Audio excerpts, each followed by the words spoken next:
কবজ করার দায়িত্ব আল্লাহ পাক যাকে দিয়েছে তিনি তো হলো মালাকুল মাউত হযরত আজরাইল আলাইহিস সালাম। পৃথিবীর জমিনে সর্বসময়ে প্রত্যেকটা মিনিটে মিনিটে মিনিটে মিনিটে গোটা পৃথিবীর জমিনে মানুষের মউত হতে লেগেছে।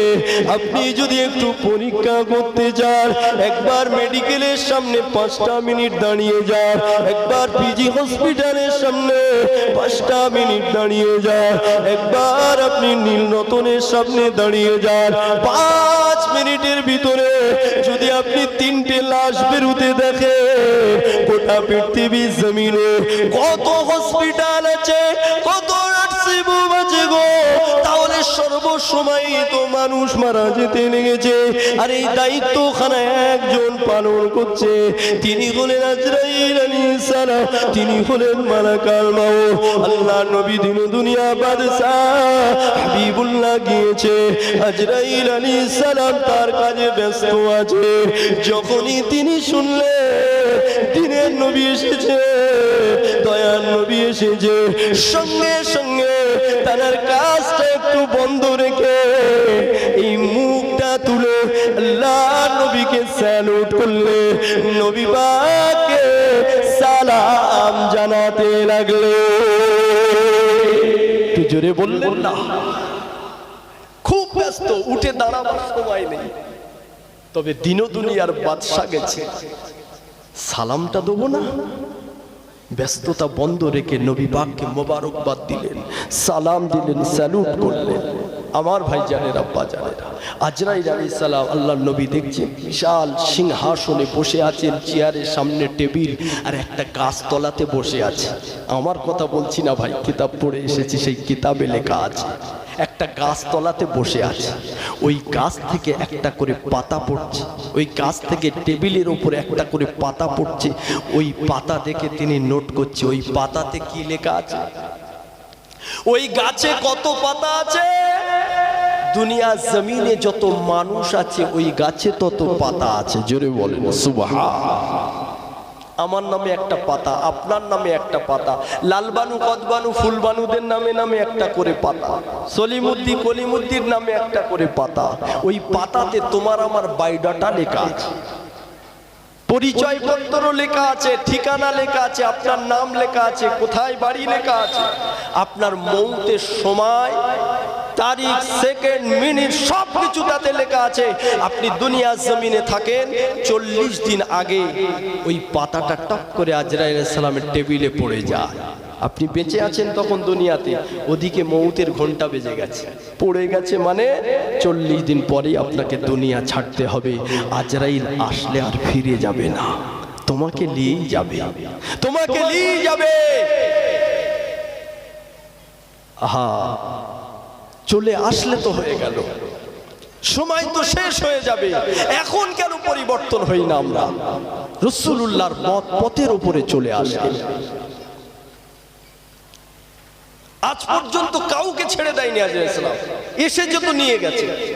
এমনকি আমার নবীর জন্য আল্লাহ পাক অফার দিয়েছিল, আজরাইল আমার নবীর কাছে যাচ্ছ, যার জন্য জমিন, যার জন্য আসমান, যার জন্য তামাম কায়নাত, সবার মতো যেন গিয়ে তাকে নিয়ে চলে এসো না। নবী যদি, হাবিব যদি, দোস্ত যদি থাকতে চাই, যতদিন থাকতে চাই আমি আল্লাহ ততদিন রাখতে চাই। জোরে বলেন সুবহান। নবীর ব্যাপার এটা আল্লাহ পাক অফার দিয়েছিল, কিন্তু ওই অফার তো নবী নেননি। মুসা নবীর কাছে যখন আজরাইল আলাইহিস সালাম আসলেন, প্রথমে তো একটা ঘুষি মেরেছিলেন, জানেন আপনারা, চোখে ঘুষি মেরেছিলেন, সালাম দেয় নাই। মুসা নবী বলছে আল্লাহ তোমার ফেরেশতা আমাকে সালাম দাও। আল্লাহ পাক তখন বললেন আজরাইল আবার যাও, গিয়ে আমার পয়গম্বরকে একটা গরুর গায়েতে হাত রাখতে বলো, ওই গরুর পশম আমার পয়গম্বরের হাতের তালুর তলায় যতগুলো আসবে আমি আল্লাহ পাক ততগুলো বছর হায়াত দারাজ করে দিলাম। জোরে বলেন সুবহানাল্লাহ। বলা হলো, মুসা নবী এবারে বলছে আজরাইল এতগুলো বছর শেষ হবার পরে কি হবে? আজরাইল আলাইহিস সালাম বললেন সুম্মাল মাউত, এরপর আপনার মউত হবে। মুসা নবী বললেন সেই যখন মৌত হবে তো আমি আর থাকবো না, আমি এখনই যাব, আমি এখনই চলে যেতে চাই। তার মানে উনিও নিলেন না, উনি ওই অফার গ্রহণ করলেন না, উনি ওনার সময়ই চলে গেলেন। নবী ইব্রাহিম আলাইহিস সালাম তানার কাছে যখন আজরাইল আলাইহিস সালাম আসলেন, ইব্রাহিম নবী বলছে কে? বলছে আমি মালাকাল মাউত। কিসের জন্য এসেছো? না আল্লাহ আপনার জান হরণ করার জন্য, জান কবজা করার জন্য আমাকে পাঠিয়েছে। কথা বুঝতে পারছেন? অসুবিধা হচ্ছে আমার আলোচনা আমার ভাই জানেরা। তখন ইব্রাহিম আলাইহিস সালাম সঙ্গে সঙ্গে কি বললেন জানেন? মালাকাল মাউতকে বললেন আল্লাহ তো আমাকে বন্ধু বলেছে, আল্লাহ তো আমাকে বন্ধু বলেছে। আল্লাহ আমার কেরাম বন্ধু, বন্ধু হয়ে বন্ধু জান হরণ করতে লোক পাঠিয়ে দিয়েছে। এটা বলার মানে কি? তিনি একটু থাকতে চেয়েছেন। কথা বুঝতে পেরেছেন? সঙ্গে সঙ্গে আজরাইল সালাম চলে গেছে। আল্লাহ তোমার পয়গম্বর তো এই কথা বলছে। আল্লাহ বললেন তুমি যাও গিয়ে পাল্টা জবাব দাও, পাল্টা জবাব দাও। কি? গিয়ে বলো ইব্রাহিম তুমি বা আল্লাহ পাকের কেমন বন্ধু, তুমি বা আল্লাহ পাকের কেমন বন্ধু? বন্ধু লোক পাঠিয়েছে দেখা করবার জন্য, নিয়ে যাবার জন্য, তুমি যাচ্ছ না। আজরাইল আলাইহিস সালাম এসে বললেন আল্লাহ বলেছে আপনি বা কেমন বন্ধু, আপনার বন্ধু ডাকছে আপনি যাচ্ছেন না। সঙ্গে সঙ্গে ইব্রাহিম আলাইহিস সালাম বললেন না আমার আল্লাহ অপেক্ষা করছে, আমার আল্লাহ ডাকছে, আমি এক্ষুনি চলে যাব। আজরাইল আমার জান তুমি হরণ করে নাও, কবজ করে নাও। তার মানে তিনিও তার সময়ে গেল, আমার নবীর জন্য অফার দেওয়া হলো। নবী বললেন আজরাইল একটুখানি দাঁড়াও, এক্ষুনি জিবরাইল আসবে। জিবরাইল সালাম আসলেন। আল্লাহ নবী বললেন জিবরাইল আমি কি করব? তখন জিবরাইল সালাম বললেন হুজুর আপনার জন্য স্বয়ং আপনার রব, আপনার স্রষ্টা অপেক্ষারত অবস্থায় হুজুর চলে যাওয়াটাই বেটার হবে। নবী রাজি হয়ে গেল চলে যাওয়ার জন্য। জোরে বলেন সুবহানাল্লাহ। সবাই সবার টাইমে চলে গেছে। আমার ভাই জানেরা, আব্বা জানেরা, আমার আপনার জন্য কি একটু এদিক ওদিকে হবে না? সময় যদি দেবার হতো আল্লাহ পাক এই সমস্ত ব্যক্তিগুলোকে সময় দিয়ে দিত। এ যুবকেরা, তরুণেরা, এ আমার নবী পাকের প্রেমিকেরা, আরে আল্লাহ পাকের এ বান্দি, এ যুবকেরা, আব্বারা, আজরাইল আলাইহিস সালামকে জিজ্ঞাসা করা হয়েছিল, আজরাইল আলাইহিস সালামকে বলা হয়েছিল ও আজরাইল কার জান কবজ করতে তোমার কষ্ট হয়েছে?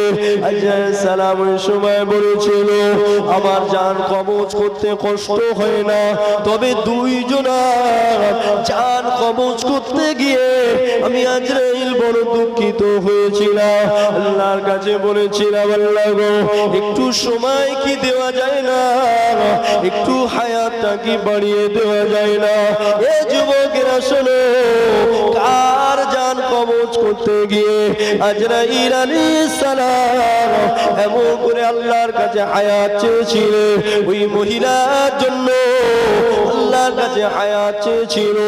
এ যুবকের আব্বারা সমুদ্রের মাঝখানে এমন করে ভাসমান অবস্থাতে একটা আম্মা জান বাচ্চা প্রসব করতে লেগেছে। ওই সময় মৃত্যুর ঘন্টা বেজে গেছে। আল্লাহ পাক সালামকে পাঠিয়ে দিয়েছে। এমন সময় দেখতে পাওয়া গেল আজরাইল আলাইহিস সালাম সমুদ্রের মাঝখানে চলে আসলে।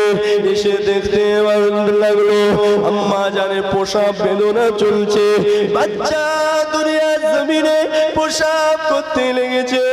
ওই সময় আজরাইল আলাইহিস সালাম আল্লাহর কাছে বলতে লেগেছিল আল্লাহ গো এই বান্দির জন্য একটু কি সময় দেওয়া যায় না, একটু কি হায়াতটা বাড়িয়ে দেওয়া যায় না?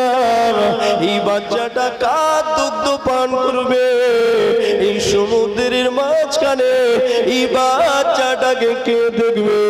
এ যুবকেরা, আমার আল্লাহ পাক ওই সময় বলেছিল ও আজরাইল ফাইদা জাআজালুহু লা ইস্তাখিরুনা সাআতাও ওয়া লা ইস্তাকদিমুন। এ যুবকেরা, আপনারা মানুষের মৌতের সময় এবং জায়গা বাঁধা আছে, সময় নির্ধারিত করা আছে। ওই জায়গা আর সময় যখন একত্রিত হবে, এক সেকেন্ড এদিকে ওদিকে হবে না। আল্লাহ পাক জানিয়ে দিলে ও মালাকাল মউত একটা সেকেন্ড যেন বেড়ে না যায়, আমার বান্দি জানটা কবজ করে নাও। ওই বাচ্চাকে কে দুগ্ধ পান করাবে, ওই বাচ্চাটা কিভাবে বাঁচবে, তোমার আল্লাহ পাকের কুদরতি ক্ষমতায় বাঁচতে লাগবে। একটু জোরে বললেন না? দেখতে পাওয়া গেল ওই বাচ্চাটার সামনে বাচ্চাটা প্রসব হয়ে গেছে, মা বাচ্চার মুখ দেখার আগে ইন্তেকাল হয়ে গেছে।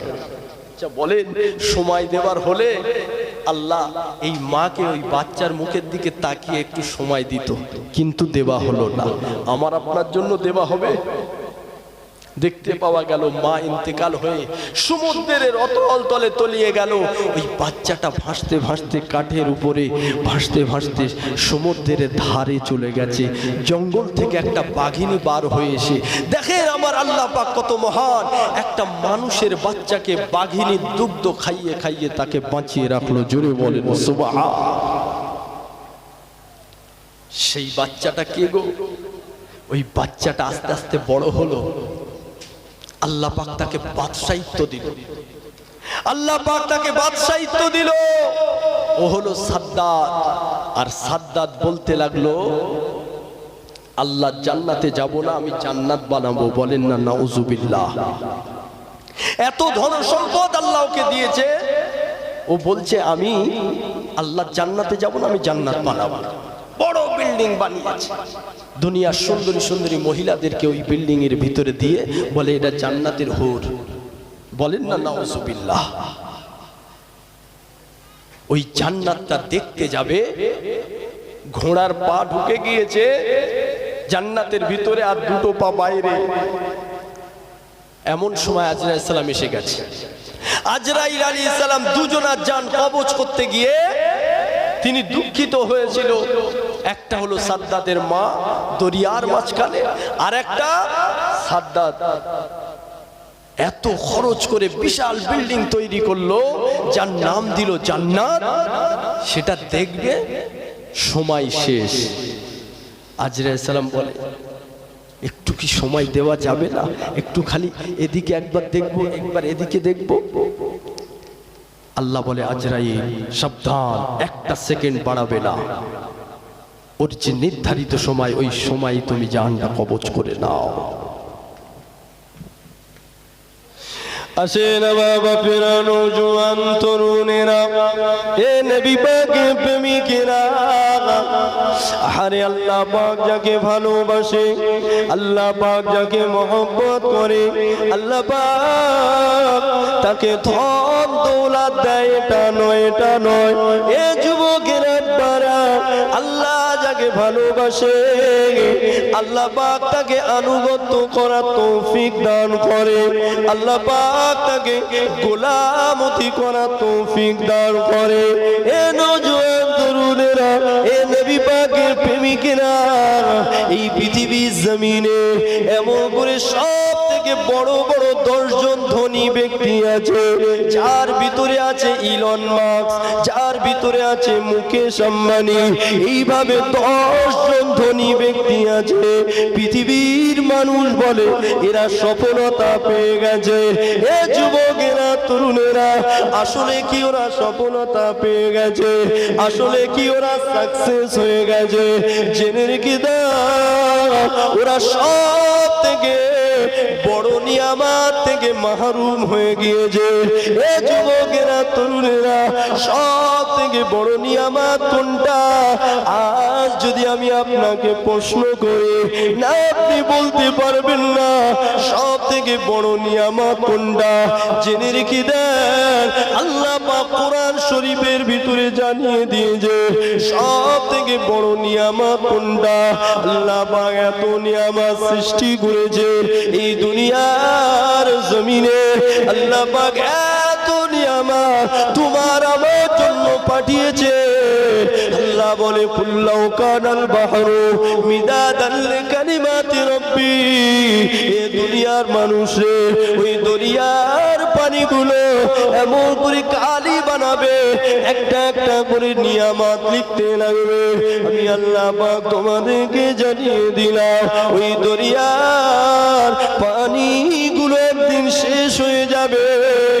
আমি আল্লাহর নিয়ামত লেখা শেষ হবে না, পুনরায় আবার 7 সমুদ্র 13 নদীর পানি নেবে, আবার লিখতে লেগে যাবে, আবার দরিয়ার পানি শেষ হয়ে যাবে। আমি আল্লাহ পাকের নিয়ামত তখন অবশিষ্ট রয়ে যাবে।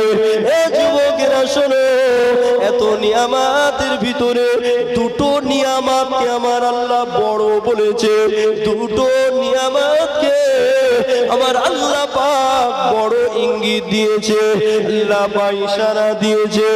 এ যুবকেরা, কোরআন শরীফের পারা নাম্বার 26, সূরার নাম সূরা হুজুরাত, একবার খুলে দেখে নাও কোন নিয়ামতটা বড় নিয়ামত। আমার আল্লাহ বলতে লাগলো, ইয়ামুন্নুনা আলাইকা আন আসলামু কুল লা তামুন্নু আলাইয়া ইসলামাকুম বালিল্লাহু ইয়ামুন্নু আলাইকুম আন হাদাকুম লিল ঈমানি ইন কুনতুম সাদিকিন।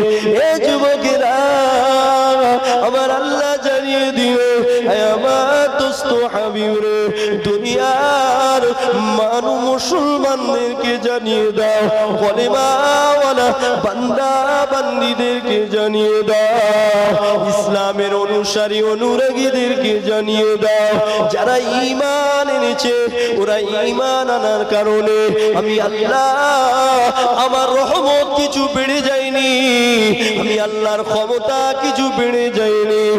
ঈমান এনেছে, আমি আল্লাহ পাক সহানুভূতি দেখিয়ে ঈমান ওদেরকে দিয়েছি। আমি আল্লাহ দয়া করে ঈমান নামক দৌলত ওদেরকে দিয়েছি। আয় আমার হাবিব রে, তুমি ওদেরকে জানিয়ে দাও, এই যে ঈমানটা ওরা পেয়ে গেছে, সব থেকে বড় নিয়ামত পেয়ে গেছে। একটু জোরে বললেন না? মুকেশ আম্বানি পেয়েছে, ইলন মাস্ক পেয়েছে, তাহলে সফলতা কোথায়? কি করে সাকসেস হলো? দুনিয়ায় সাকসেস হয়েছে। জি, আর মোমেন মুসলমানের দুনিয়া উদ্দেশ্য না ভাই, দুনিয়া আমার আপনার উদ্দেশ্য নয়। আল্লাহ নবী বাজার থেকে বাড়ির দিকে আসছে, সাথে সঙ্গে সাহাবারা আছে। নবী আমার রাস্তা দিয়ে আসতে আসতে একটা পচা গলা একটা ছাগল দেখতে পেল। কথা ভালো করে শোনেন, একটা ছাগল দেখতে পেল। ওই ছাগলের কানটা পচা গলা, কানটা ছাগলটাকে এইভাবে টেনে তুলে সাহাবাদেরকে দেখাচ্ছে। সাহাবারা, এই ছাগলটা 1 টাকা 1 দিরহাম দাম, কেউ নেবে? এই কথা শুনছেন না? এই ছাগলটা কেউ নেবে? 1 টাকা দাম। সাহাবারা সব মুখ ঘুরিয়ে নিচ্ছে। হুজুরে, পচা গলা গন্ধযুক্ত ছাগল নিয়ে কি করব? আল্লাহর নবী বলছে ফ্রি নেবে, ফ্রি নেবে। বলছে তাও নেবো না। কেউ নেবে? মরা আবার পচা গলা কি হবে? সাহাবারা বলছে নেবো না। আল্লাহর নবী ওই সময় বলেছিল, খোদার কসম, খোদার কসম, ওই আল্লাহর জাত পাকের কসম করে আমি নবী তোমাদের বলে যাচ্ছি, এই ছাগলটা যতটা নিকৃষ্ট হয়ে গেছে, এই পচা গলা দুর্গন্ধযুক্ত হয়ে গিয়েছে, আল্লাহ দরবারে এই গোটা পৃথিবীটা এই ছাগলের থেকে আরো নিকৃষ্ট, আরো নিকৃষ্ট। এই দুনিয়ায় সাকসেস নিয়ে আপনি কি করবেন? আপনি দিন আনেন, দিন খান, কিন্তু আপনি আল্লাহর দাসত্ব করছেন, আল্লাহর গোলামতি করছেন, আপনি সাকসেস হয়েছেন। জোরে বলেন সুবহানাল্লাহ। জোরে বলতে পারলেন না? আপনার লক্ষ লক্ষ টাকা জমানো নাই, লক্ষ লক্ষ টাকার গাড়ি নাই, বড় বড় বাড়ি নাই, কোটি কোটি মানুষের এগুলো আছে, কিন্তু তার ভিতরে আল্লাহ